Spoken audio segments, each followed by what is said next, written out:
हमारे देश के अंदर धर्म और डर का धंधा कभी भी मंदा नहीं हो सकता है। और ये वीडियो तुम में से आधे लोगों को समझ भी नहीं आने वाली है, क्योंकि तुम लोग इन्फ्लुएंस्ड हो, तुम लोग बायस्ड हो, तुम लोगों में लिटरली कॉमन सेंस भी नहीं है। कोई भी दूसरा आदमी आके तुम्हें ये चीज बोल देता है कि तुम इस धरती के ऊपर जो भी जिंदगी जी रहे हो ये पहले से लिखी हुई है। अक्सर हमारे इंस्टाग्राम फीड पर कुछ ऐसी रील्स आती हैं जिनमें बड़े बड़े क्रिस्टल्स टेबल पर रखकर हाथों में हजारों ब्रेसलेट्स पहने लोग दिखाई देते हैं। अगर जॉब नहीं लग रही तो नाम का स्पेलिंग चेंज कर लो, हेल्थ ठीक नहीं है तो अपनी डेट ऑफ बर्थ के हिसाब से ब्रेसलेट पहन लो। सबसे डेंजरस लाइन, अगर आज ये रेमेडी नहीं की तो अगले 21 दिन बहुत भारी पड़ सकते हैं।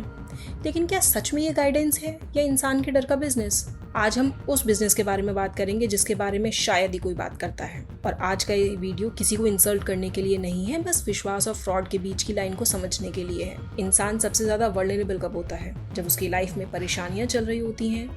जिस एग्जाम के लिए उसने सालों तैयारी की उसमें फेल हो गए, ब्रेकअप हो गया, हेल्थ इश्यूज आ गए या फिर पैसे की प्रॉब्लम हो गई। ऐसी इमोशनल स्टेट में हर किसी को अपनी परेशानियों का एक आंसर चाहिए होता है। साइकोलॉजिस्ट इसे नीड ऑफ सर्टेनिटी कहते हैं।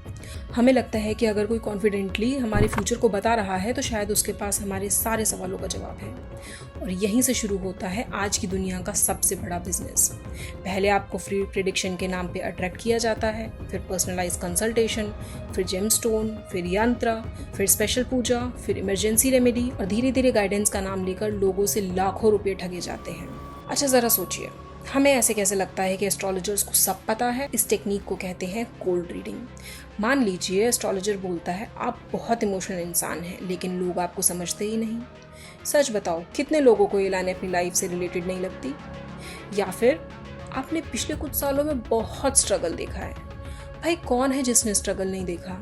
ये स्टेटमेंट्स इतनी जेनरिक होती हैं कि हर इंसान उनमें खुद को देखने लगता है। इस फिनोमेना को साइकोलॉजी में बर्नम इफेक्ट कहा जाता है, जहाँ वेग स्टेटमेंट्स हमें पर्सनल और एक्यूरेट लगने लगते हैं और फिर हम खुद ही उनकी बातों में डिटेल्स भरना शुरू कर देते हैं। हमें लगता है वाह कितना एक्यूरेट है।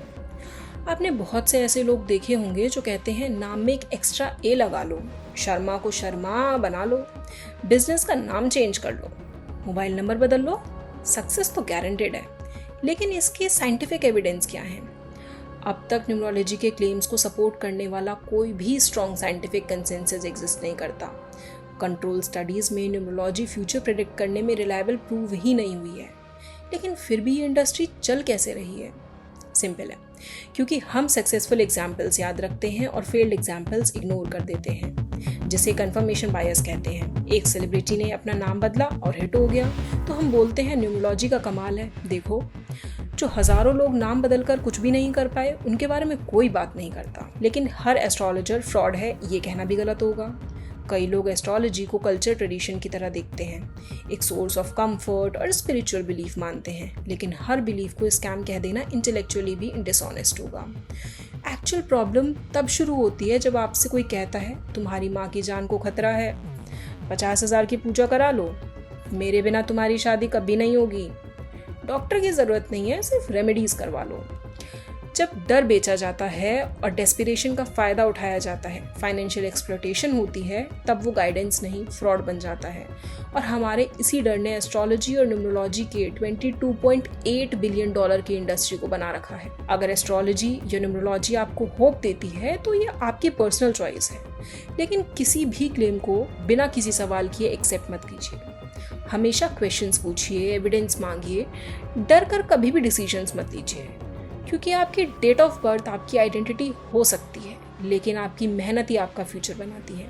अगर आपको ये वीडियो इन्फॉर्मेटिव लगी तो लाइक ज़रूर करिएगा और कमेंट में बताइएगा कि क्या आपने या आपके किसी जानने वाले ने कभी किसी एस्ट्रोलॉजर या न्यूमरोलॉजिस्ट की एडवाइस को फॉलो किया है और आपका एक्सपीरियंस कैसा था।